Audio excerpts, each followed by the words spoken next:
Hi friends, welcome to Divya's Nalabagam.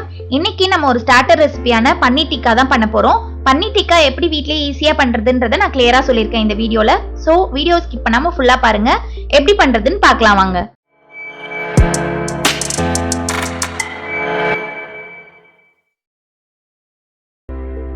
இப்போ நம்ம தேவையான பொருட்கள் என்னென்னு பார்த்துடலாம். இதுல ஒரு பெரிய வெங்காயத்துல அரை வெங்காயம் எடுத்து இந்த மாதிரி கியூப்ஸா கட் பண்ணி வச்சிருக்கேன். அதே மாதிரி கொடமிளகாயும் கட் பண்ணி வச்சிருக்கேன். இதுல 100 கிராம் தயிர் எடுத்து வச்சிருக்கேன். 1 டீஸ்பூன் தனி மிளகாய் தூள், அரை டீஸ்பூன் சீரகத்தூள், அரை டீஸ்பூன் கரம் மசாலா, அரை டீஸ்பூன் மிளகுத்தூள், அரை டீஸ்பூன் கபாப் மசாலா. இதுல இஞ்சி பூண்டு பச்சை மிளகா அது ஒரு சின்ன துண்டு போட்டு அரைச்சு விழுதா எடுத்து வச்சிருக்கேன். இதுல 1 டீஸ்பூன் லெமன் ஜூஸ் எடுத்து வச்சிருக்கேன். இப்போ நான் 250 கிராம் பன்னீர் எடுத்து வச்சிருக்கேன்.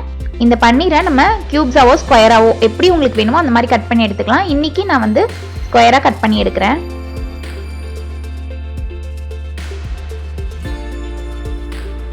இந்த மாதிரி நைஃப்ல 3 வந்து ஸ்ப்ளிட் பண்ணிடுங்க. ஃபர்ஸ்ட் மேக்ஸிமம் ஈக்குவல் ஷேப்ல இருக்கிற மாதிரி கட் பண்ண பார்த்துக்கோங்க. ஏன்னா அப்பதான் வந்து நல்லா கரெக்டா குக் ஆகும். ஸோ இந்த மாதிரி நான் ஸ்கொயரா கட் பண்ணி எடுத்துக்கிறேன். அதே மாதிரி பன்னீரை வந்து கொஞ்சம் பெருசா கட் பண்ணணும். அந்த வெஜிடபிள்ஸ் நம்ம ஆட் பண்றோம் இல்லையா ஸ்கியூவர்ல, அதெல்லாம் வந்து பன்னீரை விட கொஞ்சம் சைஸ் சின்னதா கட் பண்ணணும். அப்பதான் பன்னீர் வந்து நல்லா குக் ஆகும். இப்போ நம்ம எடுத்து வச்சிருக்க தயிரை வந்து ஒரு பவுல்ல சேர்த்துக்கலாம். தயிர் கூடவே நம்ம எடுத்து வச்சிருக்க தனி மிளகாய் தூள், கபாப் மசாலா, அப்புறமா இஞ்சி பூண்டு பச்சை மிளகாய் விழுது, சீரகத்தூள், கரம் மசாலா இது எல்லாத்தையும் போட்டுட்டு நல்லா கலந்து விட்டுருங்க.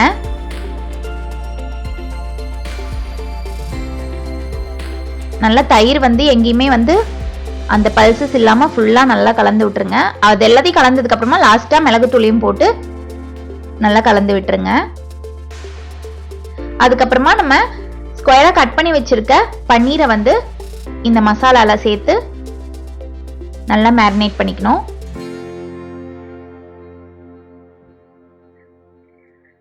நல்லா கலந்ததுக்கு அப்புறமா நம்ம கியூப்ஸா கட் பண்ணி வச்சிருக்க வெங்காயம் அதையும் சேர்த்து நல்லா கலந்து விட்டுறணும்.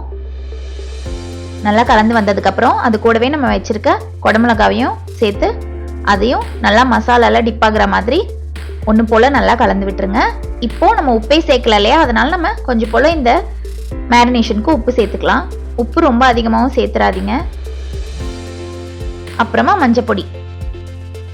மஞ்சப்பொடியும் சேர்த்துட்டு நான் காஷ்மீரி ரெட் சில்லி பவுடர் வந்து சும்மா கலருக்காக ஆட் பண்றேன். இது ஆப்ஷனல் தான்.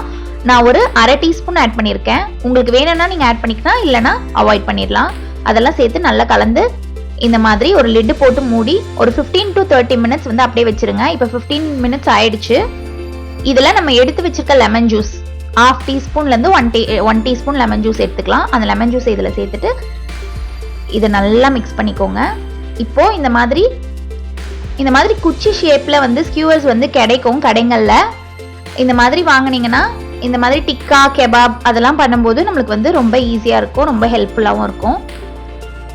இப்போ இதுல 1 ஆனியன், 1 பன்னீர், 1 கொடமிளகா, அதே மாதிரி 1 ஆனியன், 1 பன்னீர், 1 கொடமிளகா அந்த மாதிரி சேர்த்துக்கிட்டே வாங்க. இந்த மாதிரி ஸ்டிக் வந்து சில்வர்லயும் கிடைக்குது. நான் வந்து இந்த மாதிரி உடன் ஸ்டிக்ல வாங்கி வச்சிருக்கேன். இப்போ இந்த மாதிரி ஒன்னொன்னா போட்டுக்கிட்டே வாங்க. 1 கொடமிளகா, 1 ஆனியன், 1 பன்னீர், 1 கொடமிளகா, 1 ஆனியன், 1 பன்னீர் அதே மாதிரி போட்டு இந்த மாதிரி ரெடி பண்ணிக்கோங்க. ரெடி பண்ணிட்டு ஒரு தவா வந்து நல்லா ப்ரீ ஹீட் பண்ணிட்டு அதுல வந்து நான் பட்டர் எடுத்திருக்கேன். உங்களுக்கு வேணும்னா நீங்க ஆயில் கூட எடுத்துக்கலாம். பட்டர் போட்டா டேஸ்ட் வந்து ரொம்ப நல்லா இருக்கும். அதனால நான் பட்டர் சேர்க்கிறேன். பட்டர் சேர்த்துட்டு நம்ம இந்த ஸ்கியூவர்ஸ் ரெடி பண்ணி வச்சிருக்கோம் இல்லையா, இதை வந்து நம்ம அந்த பட்டர் மேல அப்படியே வந்து பிளேஸ் பண்ணிடலாம். இப்போ நல்லா தவா வந்து சூடா இருக்கு. இதை வந்து நல்லா பிளேஸ் பண்ணிடலாம். பிளேஸ் பண்ணிட்டு கொஞ்ச நேரம் கழிச்சு திருப்பி விட்டுக்கிட்டே இருக்கணும். அப்பதான் வந்து எல்லா பக்கமும் நல்லா வந்து குக் ஆகி வரும். அதே நேரத்தில் ரொம்ப தீச்சிடக்கூடாது. ஏன்னா பன்னீர் டிக்காலாம் வந்து ரொம்ப வந்து வெந்து அப்படியே வந்து அந்த மாதிரி ரொம்ப குக் ஆயிருந்தா நல்லா இருக்காது. ஓரளவுக்கு ஹாஃப் குக் ஆயிருந்தா தான் இதெல்லாம் நல்லா இருக்கும். அதுவும் இல்லாமல் பன்னீர் வந்து ரொம்ப சீக்கிரமா குக் ஆகுற ஒரு ஐட்டம். அதனால நீங்க வந்து அதை திருப்பி விட்டுக்கிட்டே இருக்கணும். அதுக்கப்புறம் அது மேலேயும் பட்டரை வந்து கோட் பண்ணிக்கிட்டே இருங்க. இதே ரெசிபி நம்ம வந்து சிக்கன்லயும் பண்ணலாம். ஆனா கொஞ்சம் ஸ்பைசஸ் மட்டும் எக்ஸ்ட்ராவா சேர்க்கிற மாதிரி இருக்கும். இந்த டிக்கா வந்து நம்ம இன்னைக்கு ஒரு ஸ்டார்டரா தான் பண்றோம். இதுலயே நம்ம வந்து டிக்கா மசாலாவும் பண்ணலாம். இது எப்படி பண்றது நான் இன்னொரு வீடியோல வந்து உங்களுக்கு சொல்லி காட்டுறேன். இப்ப பாருங்க நம்மளோட டிக்கா ரெடி ஆயிட்டே இருக்கு. இதை அப்படியே விட்டுறாம எல்லா பக்கமும் திருப்பி விட்டுட்டே இருங்க, அப்பதான் நல்லா குக் ஆகி வரும். இதை மீடியம் ஃப்ளேம்லேயே இந்த மாதிரி வச்சு குக் பண்ணுங்க, அப்பதான் எல்லா பக்கமும் ஒன்று போல குக் ஆகி வரும். இப்போ நம்மளோட பன்னீர் டிக்கா ரெடி ஆயிடுச்சு. இதை வந்து நான் ஒரு பிளேட்ல எடுத்து பிளேஸ் பண்ணி காட்டுறேன். பாருங்க இந்த மாதிரி எல்லா பக்கமும் ஒன்று போல குக் ஆனாதான் நல்லா ஜூஸியா சாப்பிட நல்லா சூப்பரா இருக்கும். இந்த ரெசிபியை நீங்களும் உங்க வீட்டில் ட்ரை பண்ணி பாருங்க. ட்ரை பண்ணி பார்த்துட்டு எப்படி வந்துச்சுன்றத மறக்காம கமெண்ட்ஸ்ல சொல்லுங்க. அப்படியே இந்த வீடியோவை லைக் பண்ணி ஷேர் பண்ணி சப்ஸ்கிரைப் பண்ணுங்க. நான் இன்னொரு நல்ல ரெசிபியோட அடுத்த வீடியோல உங்களை சந்திக்கிறேன்.